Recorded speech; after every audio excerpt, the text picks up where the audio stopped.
নিয়মিত হোমিওপ্যাথি বিষয়ক কন্টেন্ট পেতে হোমিও স্টাডির সাথে থাকুন। নিয়মিত হোমিওপ্যাথি বিষয়ক কন্টেন্ট পেতে হোমিও স্টাডির সাথে থাকুন। আপনারা যেখান থেকে জয়েন করছেন সবাইকে শুভেচ্ছা। ম্যাডাম অলরেডি ভূমিকা দিয়ে দিয়েছেন। আমরা আজকে এই আসলে দুটো ক্লাস ও যথেষ্ট না, এটা একটা ভাস্ট সাবজেক্ট। তো আমরা ফাউন্ডেশন যে আজকে এটা দেওয়ার মানে কমপ্লিট করার চেষ্টা করব। আপনারা সাথে থাকুন। তো প্রথমে আমি হোমিও স্টাডিজের leadership team, specially doctor Tarek ইমাম,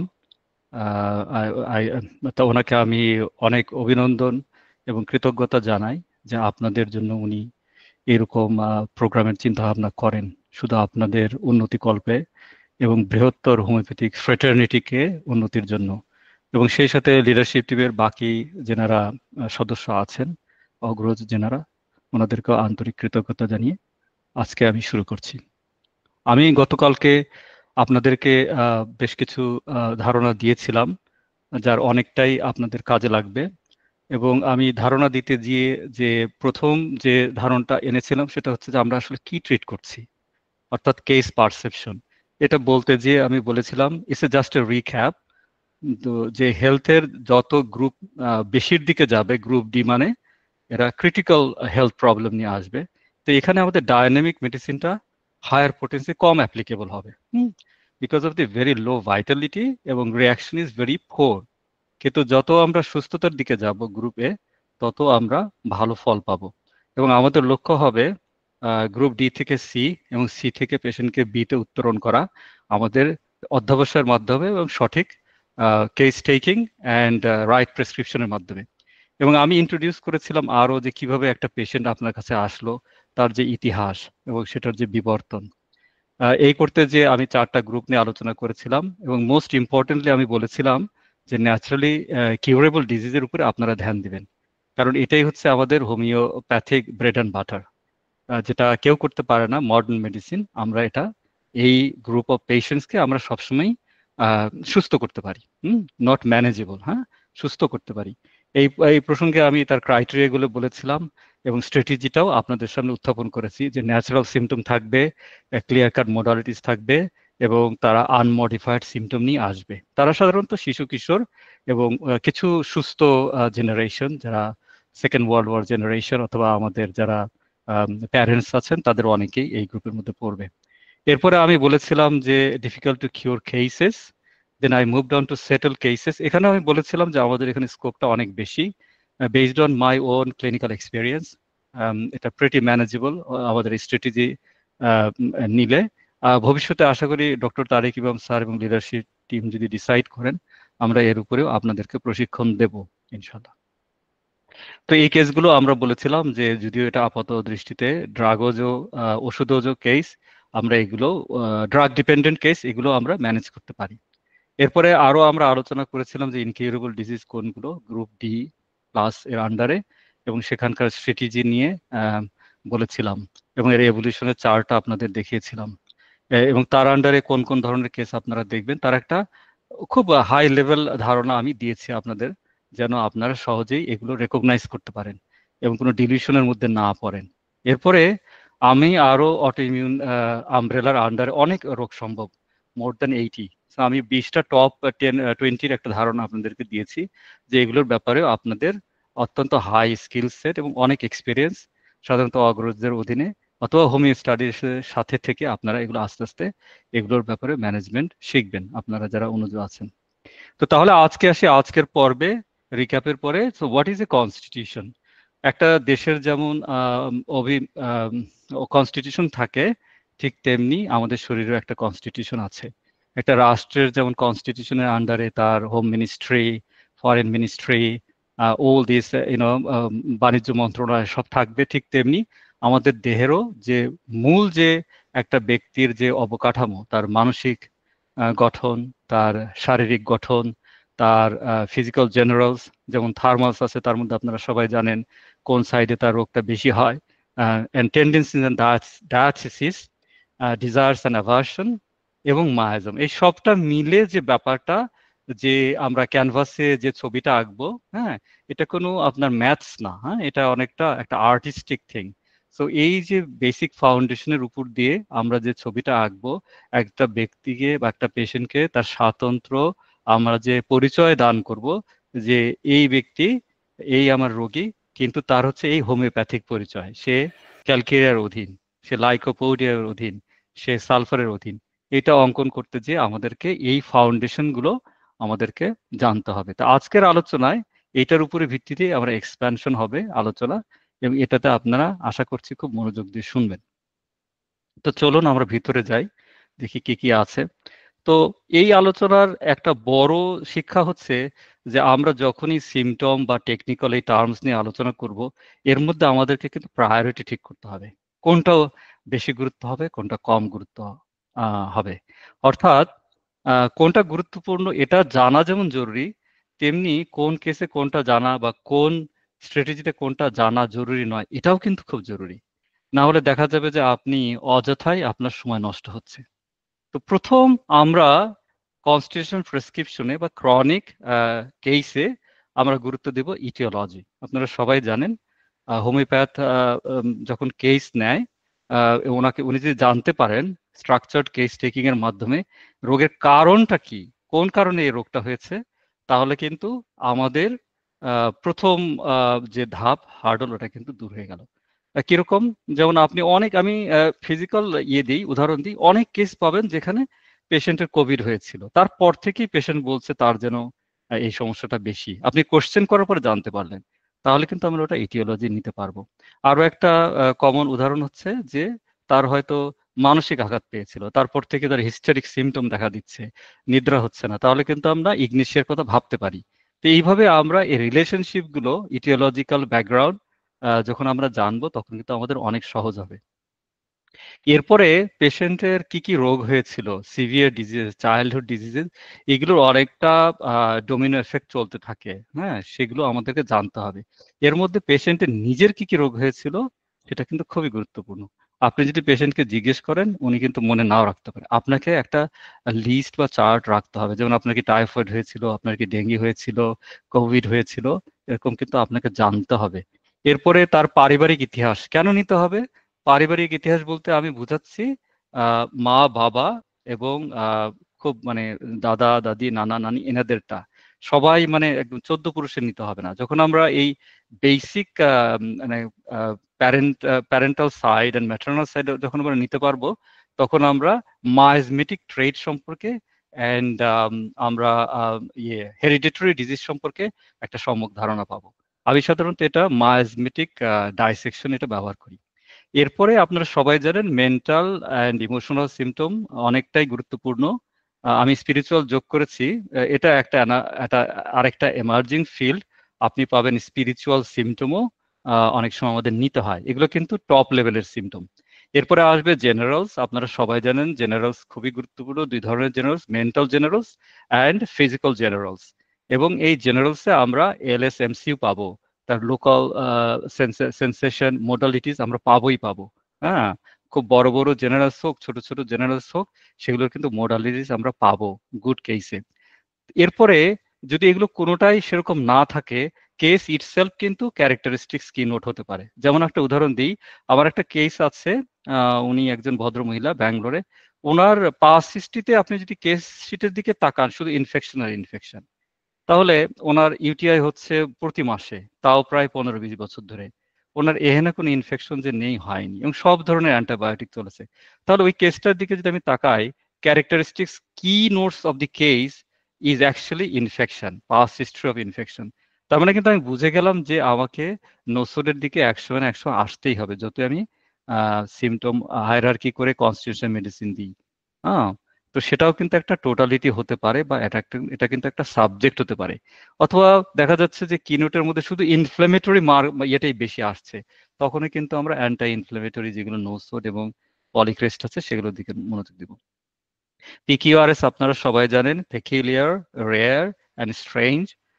সাধারণত এগুলো সিঙ্গল রেমেডি রুব্রিক্স। আমি অত বেশি এটা নিয়ে মাতামাতি করি না। যদি আপনারা মডার্ন টাইমসে পান, বেশ, আপনারা গুড প্রেসক্রাইবার, কিন্তু এটা দিয়ে কেস কিন্তু মেক অর ব্রেক হয় না। যদি এগুলো নিয়ে প্রচুর আলোচনা আপনি ইউটিউবে পাবেন বা ফ্রি মিডিয়াতে পাবেন, কিন্তু আমার ভাস্ট ক্লিনিক্যাল এক্সপেরিয়েন্সে আমি দেখেছি এটা দিয়ে সবকিছু সবসময় ডিটারমিন করা যায় না। মায়াজমের গুরুত্বটা এটা অনেকেই অনেকভাবে আলোচনা করেন। আমি আজকে আপনাদের বলবো এই আলোচনা প্রসঙ্গে মায়াজম কিন্তু আপনাদের নিতে হবে। আমার অনেক জটিল কেস আমি কিন্তু মায়াজমেটিক সিগনেচার দিয়ে সলভ করেছি। এর মানে এই কি যে মায়াজম নিয়ে একেবারে প্রতিটা কেসে একদম গলদঘর্ম হচ্ছি, তা কিন্তু নয়। আপনাদেরও এটা করার দরকার নেই। আপনারা স্পেশালাইজেশন করতে পারেন, কিন্তু আপনাদেরকে কিছু কিছু কেসে কিন্তু অবশ্যই মায়াজমকে কনসিডার করতে হবে। না হলে ওই কেসে আপনি ভুল ডাইরেকশন চলে যাবেন। এটা যদি আপনারা হোমিও স্টাডিজের সাথে থাকেন, ভবিষ্যতে আমি আপনাদেরকে ট্রেনিং দিয়ে দিব। আমার অসংখ্য কেস আছে। আচ্ছা, সিম্পটম হায়ারার্কির এই থিমে আমরা দেখছি এই পিরামিডের শীর্ষে কিন্তু ইটিওলজি, এটা আপনাদেরকে মাথায় ঢুকিয়ে রাখতে হবে। তারপরে আমি বলেছি history, personal and own family history, and then I said spiritual, mental and emotional symptoms, and then characteristics totality of that particular case. এরপরে আপনি বাকি যেগুলো সেগুলো আপনি নিতে পারেন। তো আমি এখন যে আলোচনাগুলো করব সিম্পটম হায়ারার্কির দিকেই আমি মনোযোগ রাখছি। তো আপনারা সবাই জানেন কোন লক্ষণকে বেশি গুরুত্ব দিতে হবে, সেটা হচ্ছে মেন্টাল অ্যান্ড ইমোশনাল প্লেনের যে লক্ষণ সেগুলোকে গুরুত্ব দিতে হবে, এবং ফিজিক্যাল প্লেনের গুরুত্বটা পরে আসবে। তো এটা যতটা বলা সহজ, এটা ততটাই চ্যালেঞ্জিং। কি সেন্সে? আপনি মেন্টাল সিমটম সবসময় যে আপনি পাবেন এমন কিন্তু নয়, বা পেশেন্টের শিক্ষা, যোগ্যতা, তার ব্যাকগ্রাউন্ড সে যে সবসময় আপনাকে বলবে তাও কিন্তু নয়। যেমন আপনি যদি পল্লী চিকিৎসক হন, আপনাকে কিন্তু পেশেন্ট এসে সব যে ডিলিউশন বা ভেরি রেয়ার পিকিউআরএস মেন্টাল প্লেনের সব সিমটম বলবে তাও কিন্তু নয়। আপনাকে এগুলো কিন্তু বুঝতে হবে। ফিজিক্যাল প্লেনের সিমটম দিয়েও কিন্তু শুধু প্রেসক্রিপশন হয়। আমার প্রচুর কনস্টিটিউশন প্রেসক্রিপশন শুধু ফিজিক্যাল ফোকাসড। কাজে যে মেন্টাল যে লাগবেই তা না, কিন্তু যদি পান এটার কিন্তু গুরুত্ব অসীম।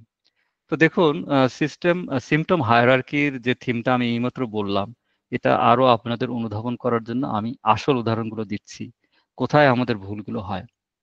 তাহলে আমাদের ঔষধ কাজ করে সেন্টার টু পেরিফেরি। তো আপনি ফিজিক্যাল প্লেনে আসেন।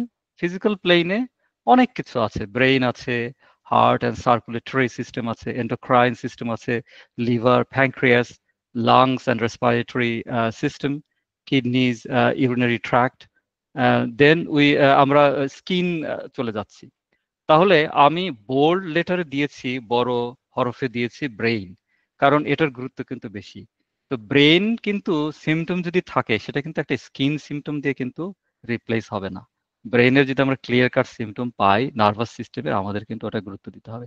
ঠিক তেমনি heart and circulatory system and endocrine system, সেটা যদি আমরা ক্লিয়ার কাট সিমটম পাই ফিজিক্যাল প্লেনে, সেখানে কিন্তু আপনাকে বেশি গুরুত্ব দিতে হবে। যেটা হয়তো রিপ্রোডাক্টিভ সিস্টেম বেসড না, যেটা হয়তো মাস্কুলোস্কেলেটাল বেসড সিস্টেম না, স্কিন বেসড না। হ্যাঁ, তো আমাদেরকে কিন্তু দেখেন এখানেই কিন্তু আমি জেনে গেলাম কোনটাকে গুরুত্ব কম দেব এবং কোনটাকে বেশি দিব, কোনটাকে মধ্যম গুরুত্ব দিব। তো তার মানে আমাদের কিন্তু একটা অর্ডার আছে। হ্যাঁ, তো এটা আপনারা যেটা আজকে দেখছেন এই স্লাইডটা ভেরি ইম্পর্টেন্ট, আপনারা এটা মাথায় রাখবেন। ঠিক তেমনি আপনি ইমোশনাল সিমটমকে আপনি নিচ্ছেন, পেয়ে গেছেন। তো পেশেন্টের মধ্যে ডিসকন্টেন্টমেন্ট আছে ক্যামোমিলার মতো, ক্যালকেরিয়া ফসের মতো। সেটার যতটা না গুরুত্ব হবে, সেই পেশেন্টের যদি সুইসাইডাল ডিপ্রেশন থাকে, আপনি কিন্তু ইমিডিয়েটলি সেটাতে বেশি ফোকাস দেব। কারণ সেটা হয়তো অরাম মেটালিকাম অর নেট্রাম সালভকে ইঙ্গিত করতে পারে। তো আমি কিন্তু ওই দিকে চলে যাব, তাই না? এই প্যাথি, অ্যাঙ্গুইশ এগুলোর বেশি গুরুত্ব হবে। হ্যাঁ, ডিসকন্টেনমেন্ট বা ইরিটেবিলিটি এটা একটা সাধারণ, অনেকেই ইরিটেবল থাকে, লাইক নাক্স ভমিকা, অনেকে রাত জেগে জেগে ইরিটেবল হয়, অনেকে এমনিতে নিজের উপরেই বিরক্ত থাকে। তো আমরা কিন্তু সুইসাইডাল ডিপ্রেশন, এই প্যাথি, অ্যাঙ্গুইশ এগুলোকে বেশি গুরুত্ব দিব। এগুলো আপনারা ভালো করে স্টাডি করবেন। এগুলো ইংরেজিতে, তো এগুলো বাংলাতে নেই। এগুলো origin of this words in English, এগুলো আপনাদেরকে ভালো করে শিখতে হবে। না হলে সাধারণত মেন্টাল সিমটম গুলো সব যদি না বোঝেন পারলে অ্যাভয়েড করবেন, কিন্তু ভুল সিমটম কিন্তু নেওয়া যাবে না। ঠিক তেমনি মেন্টাল প্লেনে যদি আমরা যাই, ইমোশনাল আর মেন্টাল প্লেন আমি জাস্ট ডিভাইড করেছি, but they are very close. Loss of reality, space out হয়ে যাচ্ছে, ক্যানাবিস ইন্ডিকার সিমটম, সেটা বেশি হবে নাকি ল্যাক অফ কনসেন্ট্রেশন?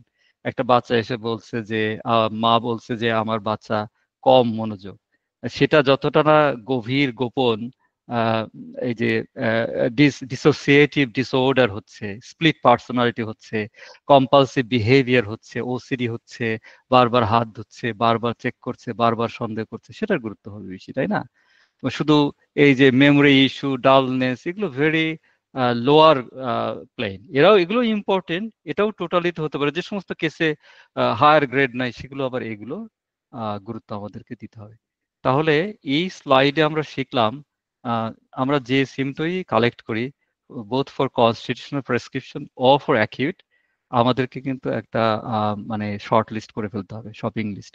কোনটা গুরুত্বপূর্ণ, কোনটা গুরুত্বপূর্ণ নয়, কোনটা মধ্যম গুরুত্বপূর্ণ, এগুলো কিন্তু আমাদেরকে, এই যে ডিসক্রিমিনেটরি ফ্যাকাল্টি অফ মাইন্ড, এটা কিন্তু আমাদেরকে ট্রেইনড আপ হতে হবে।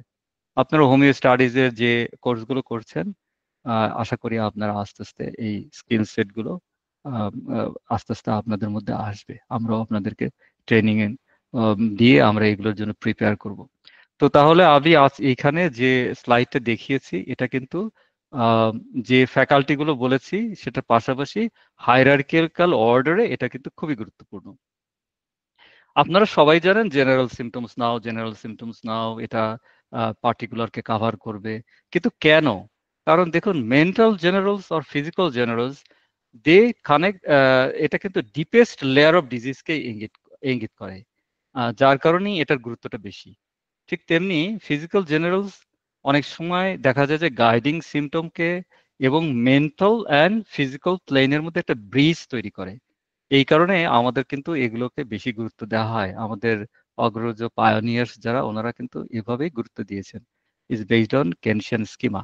সো পার্টিকুলার্স যদি রেয়ার হয়, আনইউজুয়াল হয় অ্যান্ড পেকিউলিয়ার হয়, আমরা জানি, সেটা গুরুত্ব দিতে হবে। কিন্তু এইটা কিন্তু একটা মানে স্ট্রাইকিং জেনারেলকে কিন্তু ওভাররাইড করবে না। হুম, আপনারা যত কেস নেবেন আপনারা দেখবেন যে আপনারা কিন্তু এই জেনারেল যেগুলো খুব ক্লিয়ার কাট, এগুলো নিয়ে কিন্তু প্রচুর কেস সলভ করতে পারবেন, প্রচুর কেস। তো আমি এখানে উদাহরণ দিচ্ছি জেনারেলস কেন গুরুত্বপূর্ণ। যেমন পেশেন্ট বলে ফেললো তার এক্সাম ফাঙ্ক হয়, অর্থাৎ পরীক্ষার আগে সে ঘাবড়ে যায়। তো অনেক রেমেডি সম্ভব, জেলসিমিয়াম, অ্যাকোনাইট, সিলিশিয়া, লাইকোপোডিয়াম, অনেক কিছু সম্ভব। তো জেলসিমিয়ামের দিকে আমাদের কিন্তু মন যাওয়াটা খুবই স্বাভাবিক।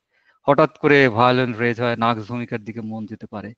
তো ফিক্সড আইডিয়া দেখলে আমরা থুজা। তো তার মানে এই ক্লিয়ার কাট সিমটম গুলো কিন্তু আমাদেরকে একটা নির্দিষ্ট দিকে নিয়ে যায়, এই কারণে গুরুত্বপূর্ণ। আমি গুরুত্বটা বোঝানোর জন্য বলছি।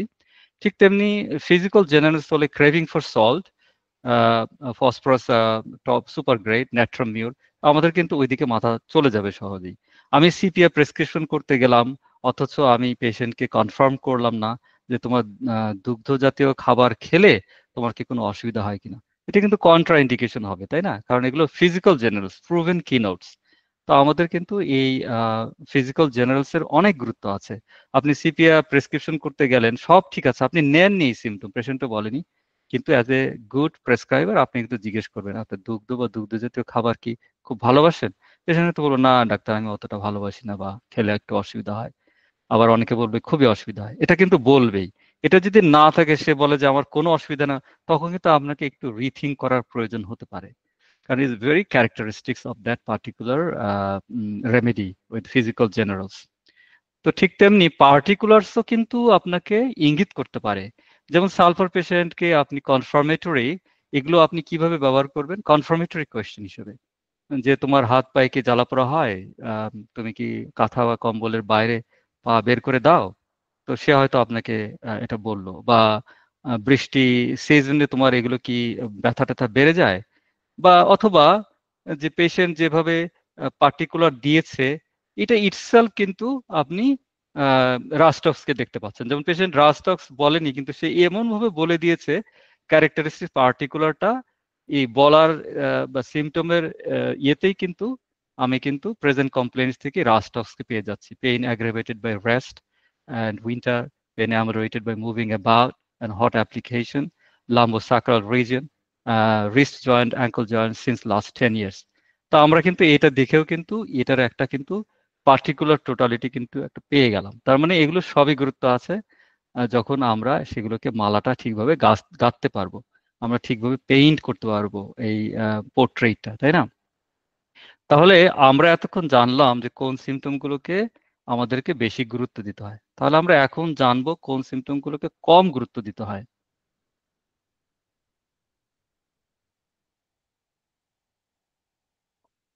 তাহলে এটা জানাটাও কিন্তু আমাদের জন্য খুব জরুরি। কমন সিমটম, সেগুলো আমাকে কম গুরুত্ব দিতে হবে। পেশেন্টের ফ্লু দেখা দিচ্ছে, হেডেক তো থাকবেই। আমি করলাম কি, ওইটা নিয়েই টাইম পাস করে দিলাম। হুম। তারপরে জ্বর আসলে ঠান্ডা ঠান্ডা বোধ হবেই। হ্যাঁ, এটা তো ম্যালেরিয়া হয়নি যে আমাদেরকে চিলের একেবারে স্পেসিফিক টাইম খুঁজতে হবে। হুম। তো এগুলো কিন্তু ইন্ডিভিজুয়ালাইজিং হবে না আনলেস আমরা যদি ডিপার প্রোব করে সেটা ম্যালেরিয়া টাইপ ফিভার চিলস কিনা আমরা আলাদা না করি। হুম। তেমনি সোর থ্রোট উইথ কোল্ড, এটা তো একটা কমন সিমটম না, ঠান্ডা লাগলে গলা ব্যথা একটু হবেই। আবার দেখেন, আপনি যদি রেপার্টোরিয়াল ইয়েতে যান, কেন্ট রেপার্টরি দেখেন বা যে কোনো মডার্ন রেপার্টরি দেখেন, সেখানে লেখা আছে যে আম, যে under জেনারেলিটিস lying on the painful side aggravation. তো আপনি নিজে অনুমান করুন, একটা ব্যক্তি আঘাত পেয়েছে কোথাও, বা তার কোথাও ইনজুরি আছে, বা তার কোথাও সিস্টেমেটিক উইকনেস আছে, সেখানে যদি সে চেপে শোয়, ব্যথা তো পাওয়ারই কথা না। এখন আমি ওটাতে কিন্তু, এটা নিয়ে কিন্তু আমার অনেক সময় নষ্ট করা যাবে না। আরো উদাহরণ শুনুন, স্লিপলেসনেস ইন দ্য আফটারনুন, দুপুরবেলা কিন্তু মানুষের ঘুমানো উচিত না। তো আমরা এটা নিয়ে সময় নষ্ট করব না। ইন দ্য মর্নিং, সকালবেলা ঘুমানো উচিত না। তার মানে সে তার সার্কেডিয়ান রিদমে গন্ডগোল আছে, তাই না? আবার দেখেন, রুব্রিক এমনও আছে যেখানে 71টা remedy. Sleeplessness in the evening, evening তো মিড নাইটের আগে না, আমি তখন কেন ঘুমাবো? তখন যদি ঘুম পেয়ে যায় সহজেই বাচ্চাদের ছাড়া, তাহলে তো বুঝতে হবে তার মানে কোনো ব্যাপার আছে। এটা কিন্তু পিকিউআরএস না।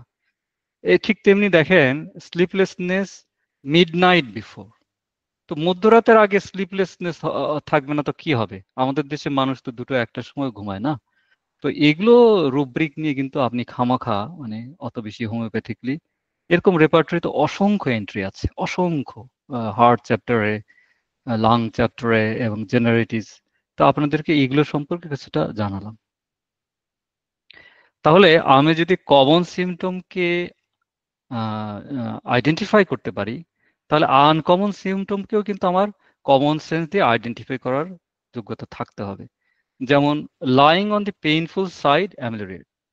তাহলে পেশেন্ট যেদিকে ব্যথা পেয়েছে, বা যেদিকে উইকনেস, বা যেদিকে রোগের প্রবণতা বেশি, বলছে যে আমি ডাক্তার, আমি ওইদিকে চেপে শুলেই আমার ব্যথাটা একটু কমে। তো ব্রায়োনিয়া ভাবতে হবে, স্ট্যানামমেড ভাবতে হবে, এবং কলোসিন্থের মধ্যেও আছে, ক্যামোমিলা, এগুলো সব বেসিক রেমেডিজ। তো এগুলো আমাদের আনকমন, কারণ সাধারণত যেদিকে ব্যথা সেদিকে চেপে শুলে তো ব্যথা বাড়ার কথা।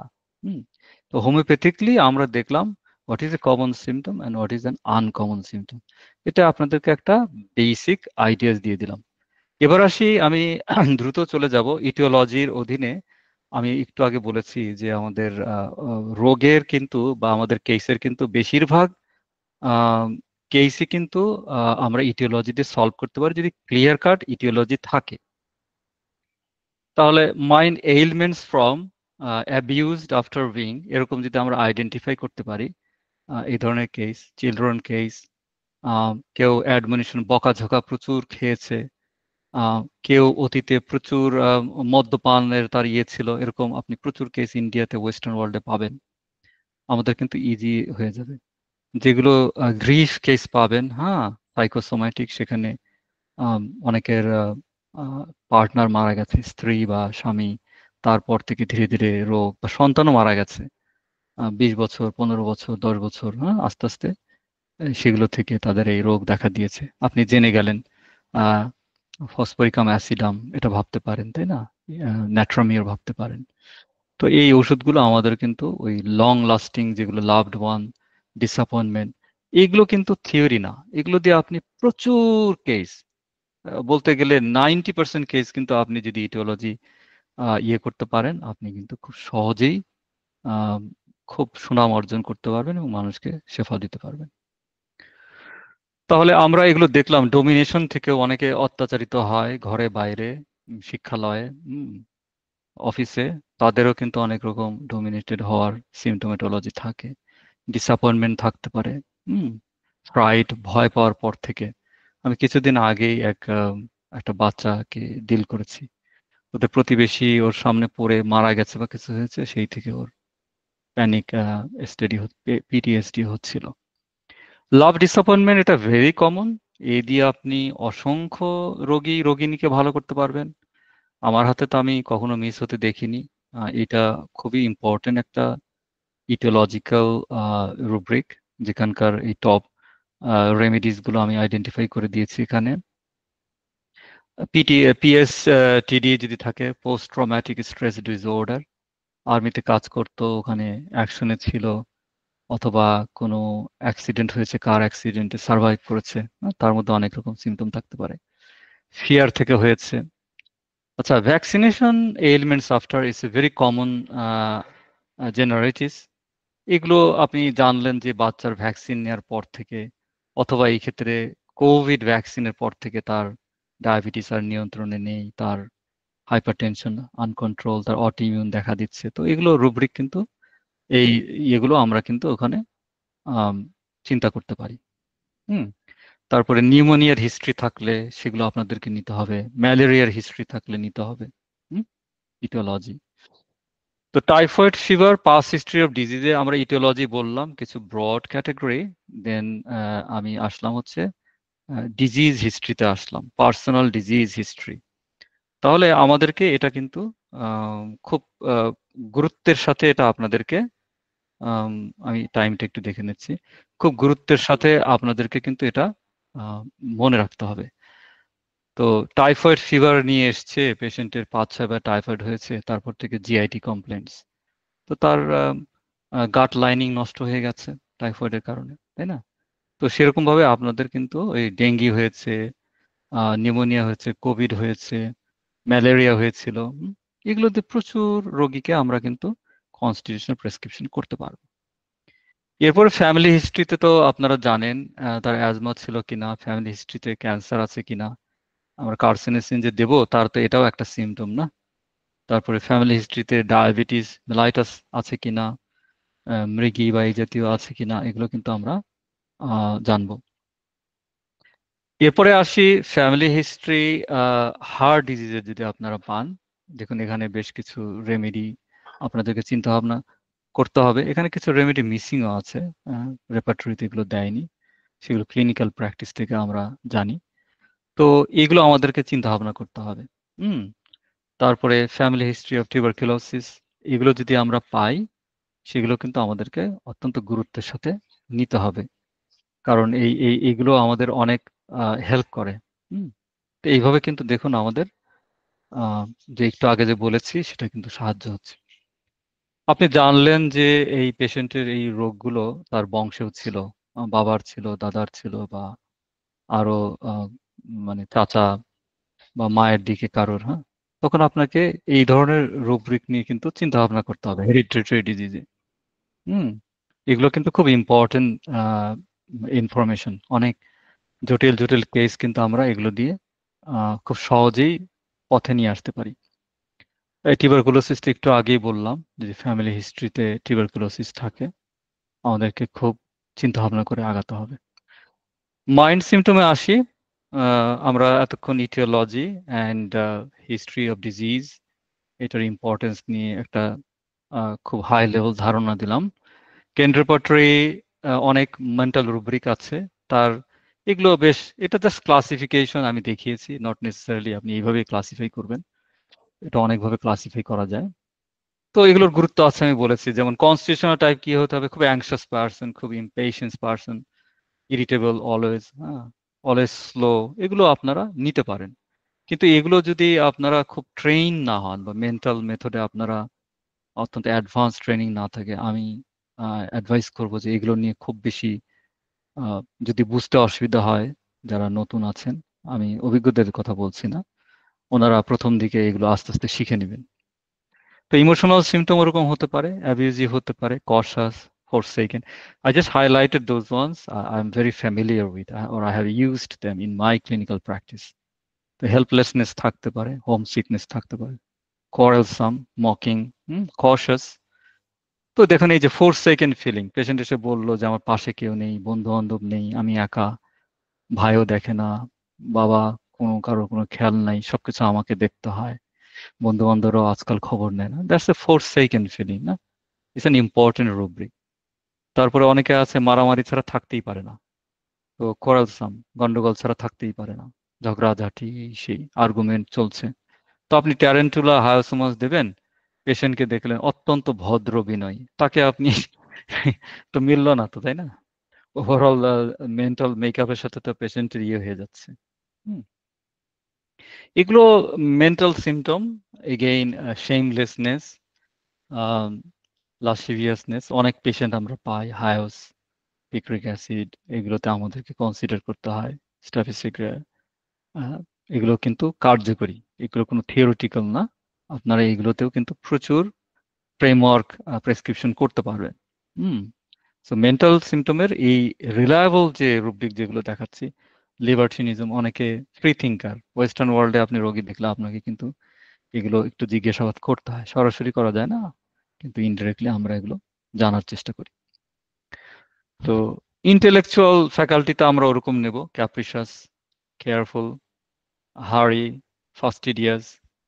তো এগুলো আম, এগুলো আমাদেরকে ইন্টারপ্রিটেশন জানতে হবে। আপনি যদি শিওর না হন বা কোনো এক্সপার্টের আন্ডারে এগুলো না শিখেন, আমি বলবো যে এগুলো নিয়ে সবসময় যে আপনি আহ, এগুলো নিয়ে ভাববেন তা কিন্তু নয়। জানার চেষ্টা করেন, যারা অগ্রজ আছেন, অভিজ্ঞ, ওনাদের সাহায্য নেন, হোমিও স্টাডিজের সাথে থাকুন। কিন্তু আপনি এই যে একটা পেশেন্টকে দেখলেন, সে খুব তাড়াহুড়া করছে, আপনি ট্যারেন্টুলা দেবেন কিনা আপনি একটু ইয়ে ছিলেন, কিন্তু যখন দেখলেন এত তাড়াহুড়া, আপনি কিন্তু একবার চিন্তা করবেন। আবার দেখুন কারবারটা কি, সালফার দেখাচ্ছে অত্যন্ত তাড়াহুড়ার মধ্যে, আবার অত্যন্ত আলসের মধ্যেও কিন্তু সালফার। তাহলে দেখেছেন পলিক্রেস রেমেডিগুলো কিরকম পোলারিটি সিমটম দেখায়। কাজেই এক একটা ওষুধকে অনেক সময় আছে না, অনেক ডাক্তাররা অনেকে অনলাইনে শিখায় যে এটাই সিমটম। হুম। সেটা কিন্তু আসলে ঠিক না। আপনাদেরকে এগুলো মডার্ন মেটেরিয়ালের সাথে পরিচিত হতে হবে। একটা উদাহরণ দিই, রজার মরিসন স্যার, উনি ওনার বইয়ে লিখছেন যে Causticum is known for sweet aversion, কিন্তু উনি বলছেন যে উনি পেয়েছেন অনেক পেশেন্ট যারা কিন্তু ডিজায়ারও আছে। তো সেরকম আর কি, পোলারিটি অফ সিমটম। তো মাইন্ডের মধ্যে যে এগুলো তো জানা যায়, ফাস্টিডিয়াস, আমরা যখন আর্সেনিক প্রেসক্রিপশন করব, হ্যাঁ, কার্সিনোসিন প্রেসক্রিপশন করব, আমরা তো ফাস্টিডিয়াসনেসের একটু ক্লারিটি চেক করতে হবে না? অলওয়েজ ট্রাভেলিং ডিজায়ার, এক জায়গায় বসে থাকতে পারে না, সারাক্ষণ ইধার উধার মানে চলতে থাকে। হ্যাঁ, আজকে এখানে কালকে ওখানে, এই চাকরি চেঞ্জ করে ওই চাকরি করে, আজকে এই করবে না কালকে, মানে প্রতি বছরই বাড়ি চেঞ্জ করছে। তো আমি টিউবারকুলিনাম, ক্যালকেরিয়া ফস, এই যে কনস্টিটিউশনাল যে পিকচার, সেটা যদি আমি কনস্ট্রাক্ট করতে পারি, আমি কিন্তু এই রুব্রিকের দিকে আমার মানে চিন্তা ভাবনা করতে হবে। অনেকে দেখবেন যে এই যে সারাক্ষণ আনন্দ উল্লাস এগুলোই খুঁজে বেড়াচ্ছে, প্লেজার শিকার, এটাও কিন্তু অনেক সময় প্রতিভাত হয়, এবং পাইপার মেথ গ্রুপ আর কি, আমরা এটা অনেক সময় দেখি। এখন সাইকোপ্যাথোলজিক্যাল সিমটম, এটা আমি এই কারণে এখানে রেখেছি, এটা দিয়ে অনেকেই অনেক কিছু করেন, কিন্তু মাস্টার হোমিওপ্যাথদের মতে এগুলোতে হোমিওপ্যাথির সাকসেস রেটটা কিছুটা কম, বিশেষত ভেরি অ্যাকিউট এক্সাসারবেশন যখন হয়, যখন পাগলা গারদে পাঠাতে হয়, একটা মেন্টাল ইনস্যানিটি, ডিলিরিয়া, ম্যানিয়া। তো অ্যাকিউট সাইকোসিস ফেজে যারা অভিজ্ঞ, ওয়েস্টার্ন ওয়ার্ল্ডে যারা মাস্টার হোমিওপ্যাথ, জর্জ ভিটো লুকাস স্যারের অনেক ছাত্র, আম, এনারা কিন্তু বলে গেছেন ওনাদের বিস্তর অভিজ্ঞতায় যে এগুলো আসলে আম, এত সহজ নয়। আমার নিজের অভিজ্ঞতাও তাই, আমি দু একটা যা করেছি আমি, কিন্তু অন দি স্পট কিন্তু এটা আসলে খুব কঠিন। তো এগুলো নিয়ে আপনারা অত বেশি সময় দেবেন কি না দেবেন, বা এটাতে স্পেশালাইজেশন করবেন কি না করবেন, এটা আপনাদের নিজস্ব চয়েস। তো মাইন্ডে মোডালিটিস থাকতে পারে, আমরা একটু আগে বলেছি জেনারেটিস দু ধরনের হয়, ফিজিক্যাল অ্যান্ড মেন্টাল। যেমন প্রবলেম নিয়ে চিন্তা করলে তার তিনি ভালো থাকেন রোগী ওভারঅল, তাই না? থিঙ্কিং কমপ্লেন্স সব বেড়ে যায়, কনভারসেশন বেড়ে যায়, যখন কোনো একটা কাজ নিয়ে তিনি ব্যস্ত থাকেন তখন ভালো থাকেন। তো এগুলো কিন্তু মেন্টাল মোডালিটিস আন্ডারে পড়ে, তাই না? আর যখনই ওনার যে রোগটা সেটা নিয়ে চিন্তা করতে করতেই বেড়ে যাচ্ছে, হ্যাঁ, তো এগুলো তো আমাদের ভাবতে হবে। অকুপেশন অ্যানুয়াল, তাই না? এগুলো আমাদেরকে ভাবতে হবে। অথবা চিন্তা করতে করতে বেড়ে যাবে, মেডোরাইনাম তো ভাবতে গেলে আপনার ওটা দেখতে হবে, অক্সালিক অ্যাসিড যদি আপনার প্রেসক্রিপশন করেন, এগুলো জানতে হবে। আচ্ছা, এরপরে আসি খুবই ইউজফুল একটা সাবজেক্ট আমাদের কনস্টিটিউশনাল ফ্রেমওয়ার্কে, ফিয়ার্স, ভয়। তো এইগুলো আপনার পৃথিবীর যত জনসংখ্যা আছে তাদের এগুলো top 20 in the order of priorities. তো দেখুন, এখানে অনেক ধরনের ভয় আমরা নিতে পারি। ফিয়ার অফ ডেথ, এটা নিয়ে প্রচুর মারামারি হয়। এমন কোনো প্রাণী বা জীব নেই যে মৃত্যুকে ভয় পায় না। তো এটা নিয়ে আসলে কত সময় ব্যয় করবেন? হ্যাঁ। ফিয়ার অফ হাইটস, এটা কিন্তু বেশ, আমি ক্লিনিক্যাল প্র্যাকটিসে দেখেছি, বেশ ইম্পর্টেন্ট একটা রুব্রিক, বিশেষত সালফারকে ইন্ডিকেট করার জন্য। Fear of enclosed space, claustrophobia, আমি অসংখ্য, অলমোস্ট লাইক 30-40% আমার ফিমেল পেশেন্টদের মধ্যে আমি অনেকেরই কিন্তু এটা পেয়েছি। ফিয়ার অফ স্পাইডার, স্নেক, এগুলো তো কমন, এগুলো আপনারা জানেন। Fear of darkness is another very important symptom for Pulsatilla, phosphorus, Medorrhinum. Fear of germs, এটাও কিন্তু নিতে হয় অনেক সময়। আপনি স্পাইজিলিয়া প্রেসক্রিপশন করবেন, আপনাদেরকে কিন্তু এটা ভাবতে হবে। ফিয়ার অফ নেডলস, সিলিশিয়া, এগুলো আমাদের কিন্তু চিন্তা ভাবনায় রাখতে হবে। Fear of thunderstorm, natrum Muir, phosphorus, আমাদের কিন্তু লাগে। ফিয়ার অফ ডগস, অনেক টিউবারকুলার রেমেডি এই ফিয়ারের অধীন। হ্যাঁ, ফিয়ার অফ ব্লাড, এগুলো কমন। তাহলে দেখছেন, আমরা যদি এরকম সচেতন হই, আমরা কিন্তু জানবো কোনটাকে গুরুত্ব দিতে হবে। এগুলো গুরুত্বপূর্ণ, এগুলো বেশি অকার হয়, এগুলো বেশি পাবেন। এবং একটা বয়স্ক মানুষ, তার ফিয়ার অফ ডার্কনেস আছে, তাহলে আমাদেরকে ওটা গুরুত্ব দিতে হবে। বাচ্চাদের থাকতে পারে, তারা যখন বড় হয় তখন আস্তে আস্তে এগুলো তাদের চলে যায়। বড় একটা পেশেন্ট পেয়েছেন, তাকে আপনি শিওর না যে ফসফরাস দেবেন কিনা, ন্যাট্রামিউরের সাথে ফাইট হচ্ছে, আপনি কিন্তু তখনই তাকে এটা কিন্তু চাইল্ডহুড হিস্ট্রি নিয়ে ক্লারিফাই করতে পারেন। এনক্লোজড স্পেস, ক্লস্ট্রোফোবিয়া, লিফটে উঠতে পারে না, কোনো বদ্ধ ঘরে থাকতে পারে না। আমি অসংখ্য রোগী পেয়েছি, অসংখ্য। এটা সাধারণত গ্রিফ বুঝায় বা ট্রমা বুঝায়, পার্সোনাল হিস্ট্রিতে। এগুলো আপনারা খুব সুন্দর করে স্টাডি করবেন, very important. Fear of thunderstorm, এটা দিয়েও আমি অনেক কনস্টিটিউশন প্রেসক্রিপশন করেছি। Fear of Heights as well, এগুলো খুবই গুরুত্বপূর্ণ। Fear of public speaking, yes, gelsemium আসতে পারে, লাইকো আসতে পারে, আর্জেন্টাম নাইট আসতে পারে, আরো অনেক রেমেডি পসিবল। এগুলো যদি আপনারা পেয়ে যান তাহলে তো ভালো। কিন্তু ফিয়ার অফ ডেথ নিয়ে, আনলেস মিড নাইট বা এই ধরনের স্পেসিফিক যদি না হয়, আর্সেনিক গ্রুপ না হয়, আমার মনে হয় না এটা কনস্টিটিউশন প্রেসক্রিপশনে এতটা আপনাকে সময় নষ্ট করতে হবে। তো সেটাই আমি দেখিয়েছি। এই দেখেন, কনস্টিটিউশনাল রেমেডি, পলিক্রেস্ট এখানে। তো সালফারের এটা কিন্তু একটা ভেরি ইম্পর্টেন্ট কি নোট। অথবা sulphur Lyco, sulphur Calcarea Lycopodium চেইনের ভেরি ইম্পর্টেন্ট সিমটম। যদি এখন দেখা যায় কিন্তু আপনি ক্যালকেরিয়া দিচ্ছেন, আপনি জানবেন যে এটা ঘুরে ফিরে সালফারে যাবে। It's a very important rubric actually. Fear in narrow places, এটাও very important, very interesting rubric. যে মানুষ তার জীবনে পরাজিত হয়ে বা ট্রমার শিকার হয়ে ক্লস্ট্রোফোবিয়া কেন ভোগে, পাস্ট ট্রমাকে ইঙ্গিত করে, না childhood trauma, life trauma, family trauma, যে কোনো ট্রমা, অথবা সাফোকেশন। হ্যাঁ, তো ফিয়ার অফ ডার্কনেস, এটা তো আমি বলেছি একটু আগে, মেডো, আরো যেগুলো রেমেডি, পালসিটিলা, ফসফরাসের, স্ট্রামোনিয়াম তো আপনারা সবাই জানেন, এটা স্ট্রামোনিয়ামের।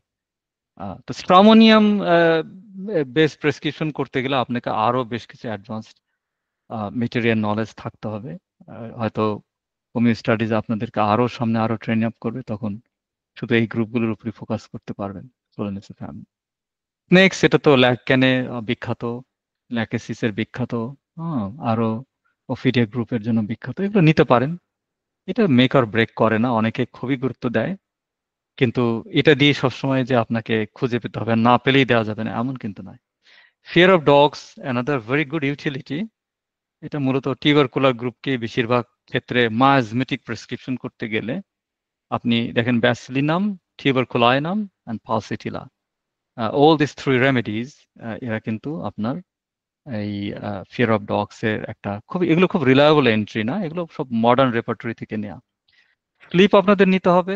আমি বলেছি কনস্টিটিউশনের কম্পোনেন্ট হচ্ছে রাষ্ট্রের যেমন সমস্ত বিভাগ আছে, ঠিক তেমনি আমাদের শরীরের সমস্ত বিভাগ।